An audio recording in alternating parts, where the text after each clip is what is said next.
Welcome to the Strategic Pursuit Podcast. I'm your host, Brandon Macias, and today we have a special guest. Her name is Marci LaRouech. Marci, thank you for coming on the show. Thanks, Brandon. Thank you for having me. Marci, let's jump right in. And before we get to the HR and business operations, I want people to understand the path that got you here. What were you doing before stepping into business ownership and kind of what led you? What Sure. led you to this path? Yeah, it's a little bit of a winding path, as many of these stories are, right? But I first found out about entrepreneurship through acquisition about 15 years ago, actually. And before that, I always thought like that I was going to have to come up with some brilliant idea to start a business. But even from a young age, I wanted to own a company. I can't tell you exactly where that comes from. The only kind of inspiration I can point to is that my mom, she was a school teacher and also had started a screen printing business for our hometown. So she would make all of the t-shirts for like the local sports teams, 5K runs, things like that. So, now we'd probably call that a side hustle, but it was it turned into a pretty decent small business for our town. And just I could see that the flexibility and what it afforded us for family vacations, it paid for my college education. I mean, so it was, legit. And at some point along the line, I was like, I want to be a business owner myself. So about 15 years ago, I joined a company that just completely coincidentally was acquired through an ETA program, through a search fund. And so it was my now mentor, Dustin Sellers, and Ben Godsey acquired ProService Hawaii, and I got recruited to go and work out at this company.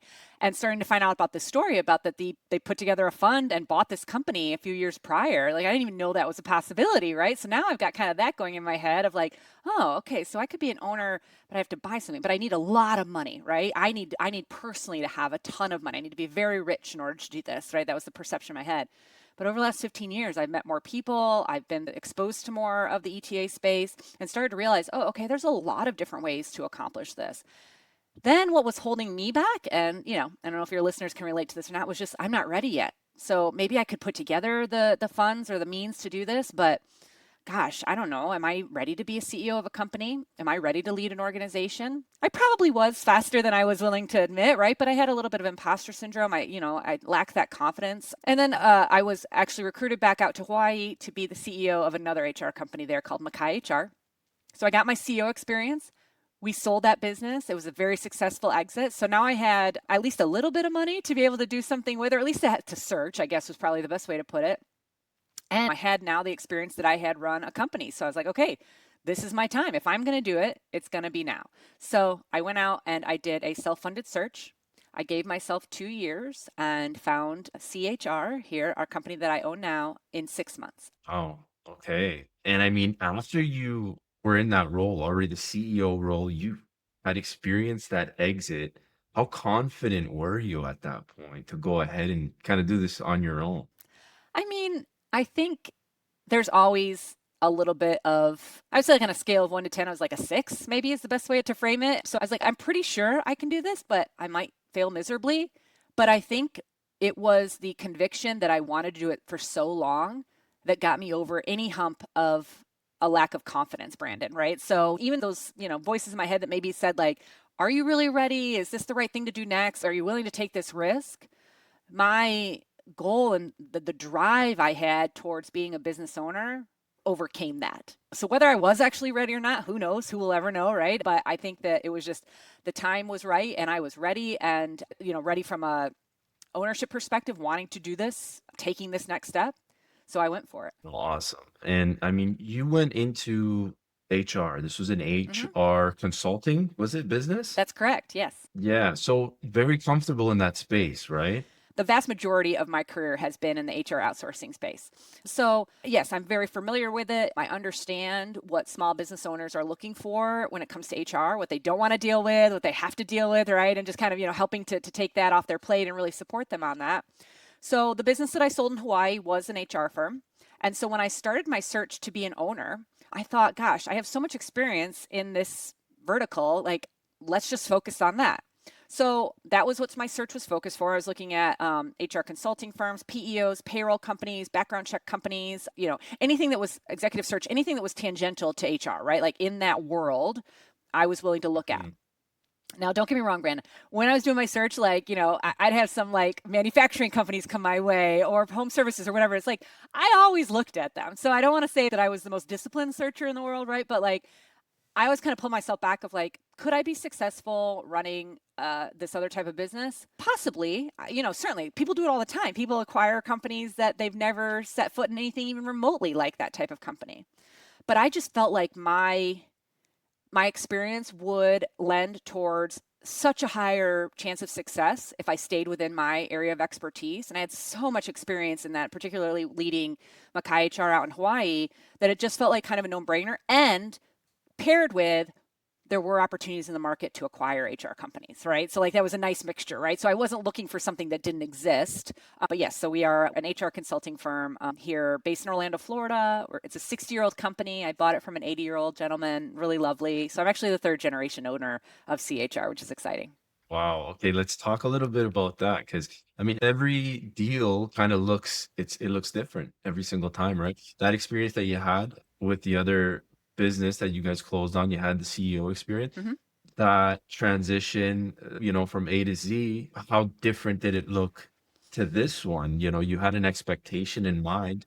Let's start a little bit early on. What were some of the hurdles? So I will say that I think another place where my story is unique, and this is kind of a sad way that it is unique, is that I got exactly what I thought I was buying.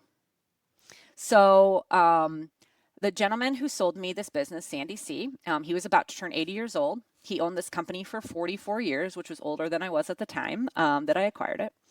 And he had bought it from a previous gentleman back in the 70s. And he did everything with an extraordinary high level of integrity, a lot of transparency. And when we chatted and got to know each other, and he kind of vetted me and I kind of vetted him, and he realized that I was legit and that I was, what he felt like was the right person to potentially take over his business. He fully opened up his books and basically reached out to a CPA and said, give Marci anything she wants. And so I was able to really dig in to all the details. And because I had the previous experience in my other HR companies, like I kind of knew what to look for to see if there was anything untoward happening. Not that we did that at other businesses, but I've seen it, I've heard about it, right? I could see where you could do some sneaky things with financials and accounting. None of that was happening. And then I also decided, even though it was a relatively small deal in the grand scheme of ETA, I decided to contract with a Q of E provider, Honeywell, and then went forward and had that done like a Q of E light done on it to just make sure that I was seeing things correctly. I wanted to do this the right way. I also hired Ackerman as my attorneys. So I invested. I spent the time on it, but also I was really lucky that I had a seller that wasn't trying to sneak anything by. So took over the business. It'll be 2 years this month that I acquired it. Once I got in there wasn't a whole lot of, oh my gosh, what the heck is this, right? Which was great because I didn't have to have the drama. I didn't have to have the what did I do, moments or whatever. I got to actually get in, and really where I got to spend my initial time was getting to know the clients, getting to know the team, just really understanding fully how we did things when I took over. So I would say, I know I hear all these horror stories, and I know personally people who are going through some very challenging experiences with sellers right now post close. I was real fortunate and truly really got everything that I thought I was going to get as far as the sale. And still talk to Sandy. He stayed on, the gentleman that I acquired the company from. He stayed on for about a year as a consultant and helped us transition all those relationships that he had to other team members on the CHR team, and was a great support through all of that. And still, he and I grab lunch every few months and connect. And so it's been a really wonderful experience, really.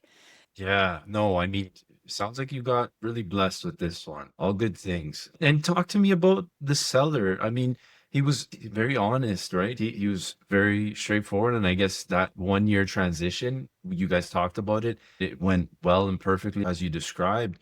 So, I mean, if it was a different seller, let's put it into perspective. Would you have gone forward with it, or was that kind of a big deal killer? I think that, gosh, that's a great question. I haven't thought about it in that way. I think that it may have gone differently if I had somebody who wasn't as transparent, for sure. And I think the way I can take that as an actual example is there were other opportunities. There were other companies that I was ready to write LOIs for. I was excited about them. They fit my criteria. All the boxes were ticked. But then that particular seller either pulled back weirdly about something, wouldn't show me full financials, in some cases didn't know how to get into their systems enough to give me even basic reports. They're just not having that tech capability, right? So so yes, it has to have that perfect combination of the right seller, the right situation, everything. Because I tried to go down the line with about 7 different companies before I got to this one. And for one reason or another, I either just felt like it wasn't going to be a good fit. They weren't going to be a good partner through this. I could tell they were hiding something, or they just literally couldn't give me the data because they didn't have enough technical capability. With Sandy, he was very excited. He was ready to sell. We were introduced through a mutual friend, so I got to skip that whole email cold call situation for this particular opportunity. So that also vetted him. So what, wait, I'm gonna stop you there. Was he already planning to sell, or was this a conversation and he's like, you know what? I can probably sell. It's actually a third thing. When Okay. he was not planning to sell, in that he did not have a business broker, he was not actively marketing this company.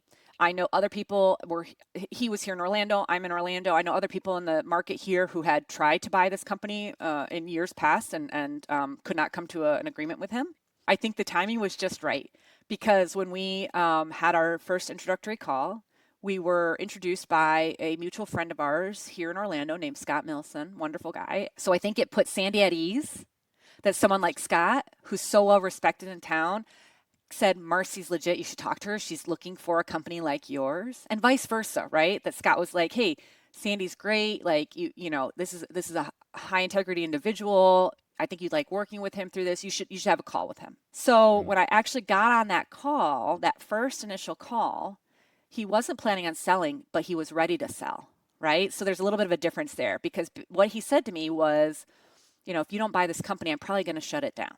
He was about to Wow. turn 80. He'd just run out of gas. He'd been doing it for 44 years and did a wonderful job at it. He just needed to take a break from it, right? And he just hadn't found the right person, or the terms weren't correctly, or he just really wasn't ready.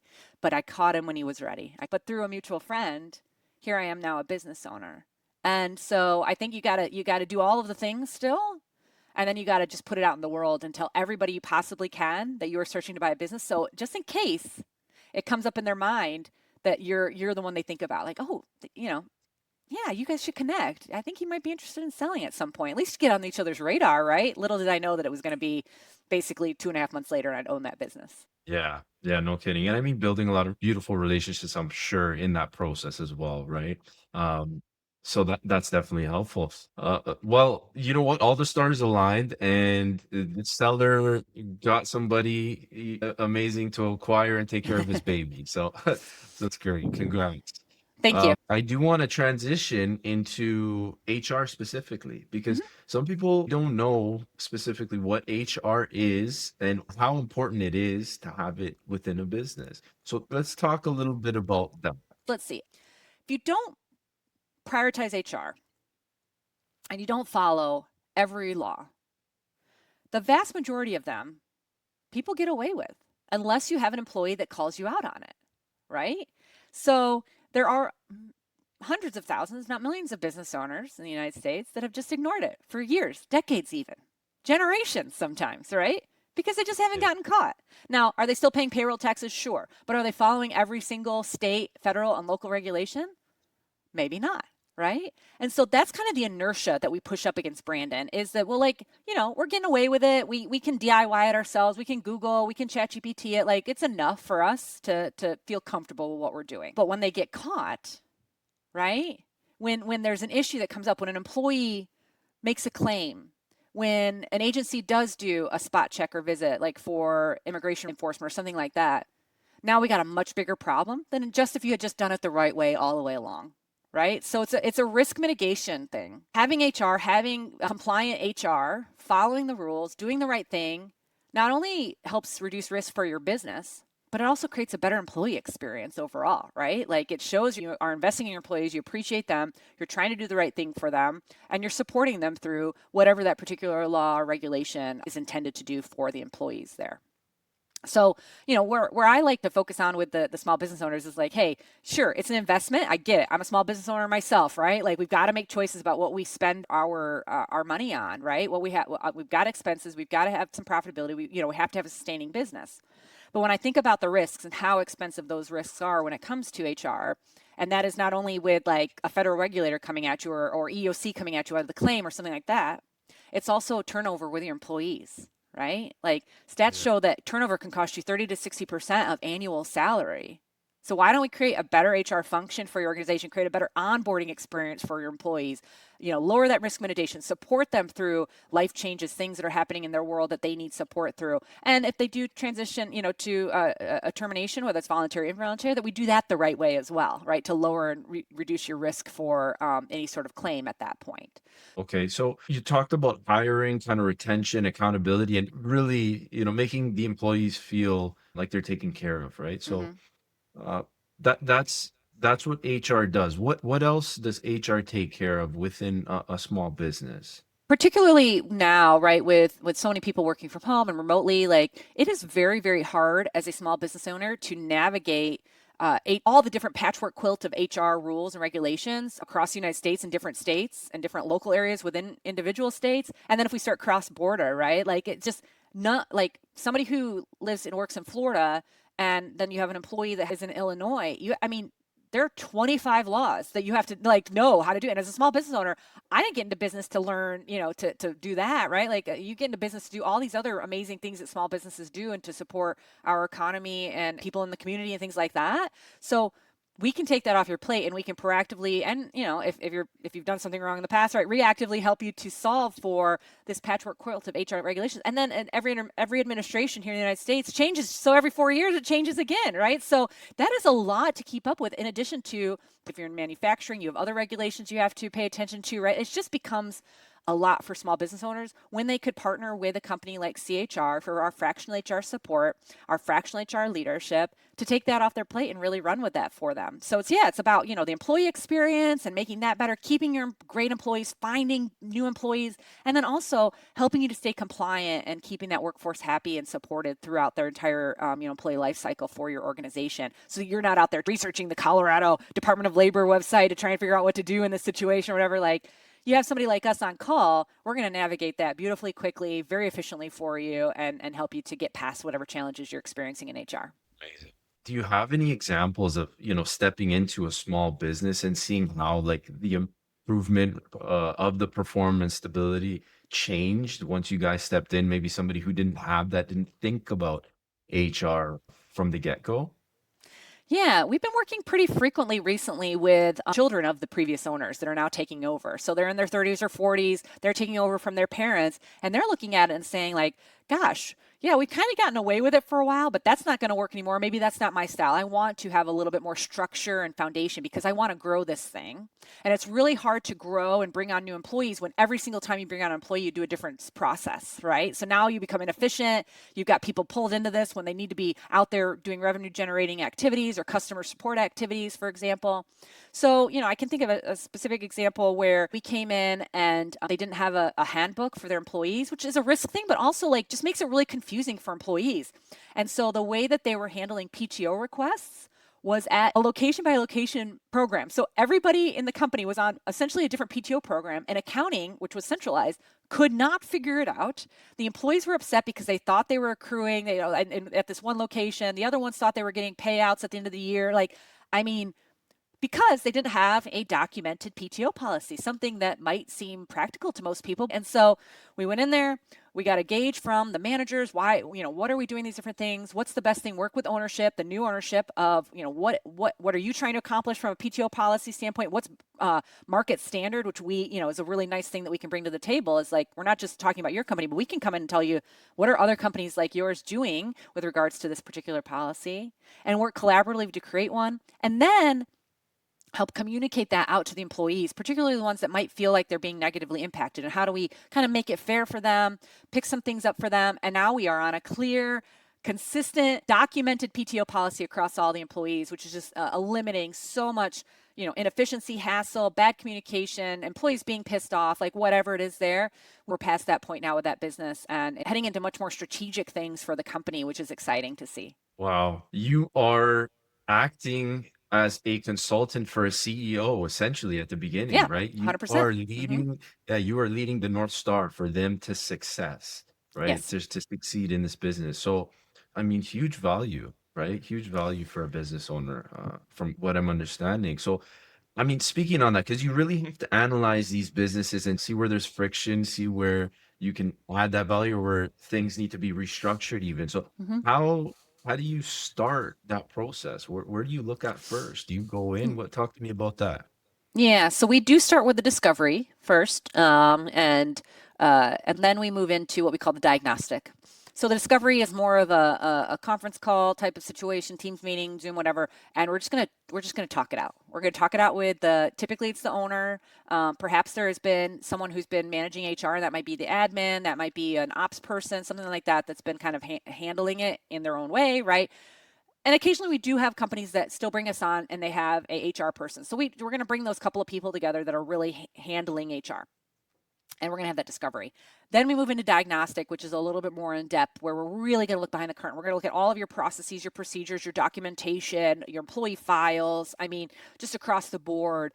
So we have a really good understanding of what we've got going on. And, some of them are pretty good. And here's a couple of areas that we want to attack first and improve. And sometimes we get in there and Brandon, there is hardly anything at all, right? And so that helps us to then dictate through the rest of the year of our engagement as to the order of which we're going to prioritize improvement on things for them as an organization. And that's, I always say, it's kind of happening at concurrent tracks because we're doing that, that strategic work to build an efficient and compliant HR function within the organization. And at the same time, we are helping them with day-to-day HR topics and issues that come up because, we can't just say, well, we can't really handle any terminations while we're doing the diagnostic because that's going to take us a few weeks, right? Oh no, today we need to fire somebody, we're doing that as well, right? So we work concurrently, our HR consultant works concurrently on both that kind of that strategic layer and building that foundation, as well as day-to-day stuff that comes up each and every day for these organizations that we support with our fractional HR leadership. Great. And if somebody has the idea of acquiring another business, rolling it in, do you Mhm. guys also assist with that transition and integration? We do, yes. So we do from the employee experience and policy side. So what that looks like, and we do this very often. There's so much M&A activity happening all across the board. So that's going to look like combining handbooks, combining policies, doing policy analysis, right? So you have a PTO policy in place, and now you've acquired a company and they have a different PTO policy. Like, how do we meld those together? How's that gonna impact the employees? Those types of things, right? And so we'll do it at that level. We'll also help with employee communications, organizational development discussions, right? So we take that strategy layer and we can help to make that as smooth as possible. We also do some work on the actual diligence side as well. So we have a number of companies that come to us that are looking to acquire businesses, whether they're ETA folks or other businesses that we work with that are now growing through acquisition, and we will help them with their HR diligence as well. So that's another area, and that helps us again to get to know that new company. And so if the acquisition is successful, we can help them really transition and meld them together as smooth as possible during that post transaction stage. Great. I want to get your advice. And for anybody who's in the trades business, small business, 5 to 20, 30 employees, where should somebody like that start? Somebody who's really an owner operator and hasn't thought about their systems much. Where would you tell them to start as far as HR goes? I would always start with a reputable payroll HRS system. Like, get the good technology in there that's going to make your life as easy as possible. So don't just, don't there's a lot of good ones out there, right? QuickBooks Online, payroll, they have Gusto, Rippling. Like there's a lot of really solid tech heavy ones that are made for small businesses. Some of them are more expensive than others, but find the one that works for the type of business that you're working with. Maybe has an integration in your time and attendance or whatever it is there. But like that is so critical that you need to have a reputable company that's actually processing your payroll, because that's where you're going to get, you're if your employees don't get paid, we you failed, right? I mean, I think that's the easiest way to think about it. Then when we start to think about the strategic layer, right? When we start to think about the processes and how do we build this foundation for growth and scaling and all those pieces there, I think the fractional HR model is great.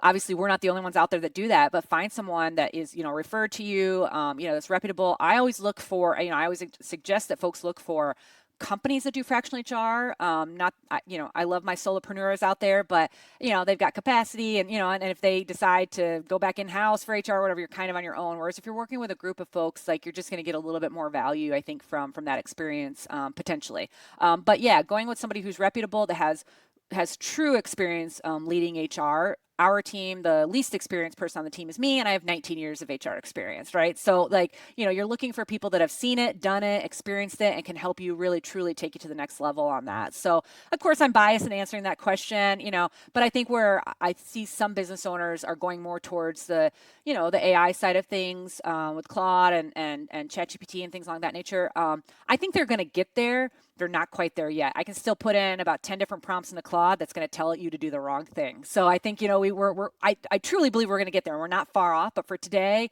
I would do that. And then we do have some people in, that want to go to an employment attorney as well. So it's another great resource for your organization. It is typically more of a higher investment than a fractional HR professional or fractional HR firm. But, some people want to have that attorney take a look at things too, which is great. We work with a lot of really wonderful employment attorneys that we refer business to and vice versa when somebody's looking for that type of expertise. And right now, if it's particularly sticky situations about terminations, EOC claims, discrimination, anybody threatening to do anything as far as suing your company, let's not use our generative AI right now on that. If you want to throw in there like cool ideas for the holiday party at our company, all day long, right? But when we're talking about true legal and compliance components from HR, it's not there yet. So I would say make sure that you're partnering with a reputable HR professional to help you navigate those challenging situations. Great. Is there a point where it makes sense to bring in HR versus not, as far as size goes of the business? What's your Mhm. opinion on that? Absolutely. I mean, we miss them, but we love when our clients graduate to having to bring on internal HR people, right? Like that means they're growing and they're scaling, and that's very exciting for someone like me to see them, be able to accomplish those goals. It's a hard number to give hard and fast on a brand. So if we've got 50 people and that's the type of business that we're in, can be a more complex HR environment than 50 people who are at a security technology company, all working in-house in the same room or in the same office, things like that, right? Or we could have 50 people and they could be in 49 states.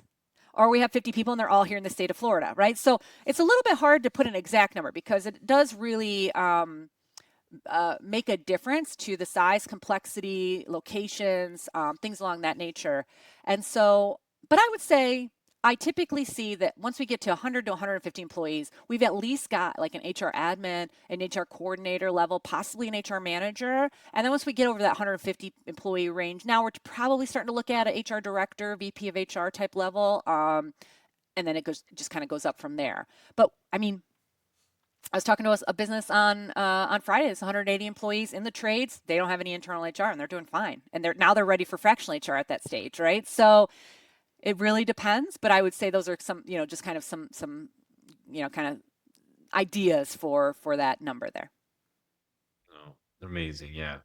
It really, I guess, depends on how you're running your business. If you're able to grow it at the capacity and still maintain your sanity and Yes. not get sued every month, then yeah.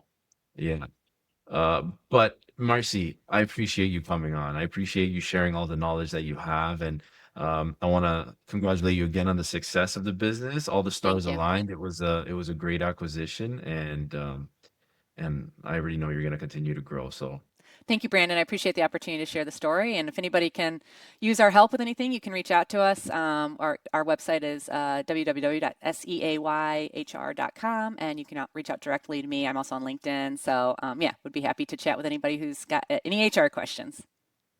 thanks, Marcy.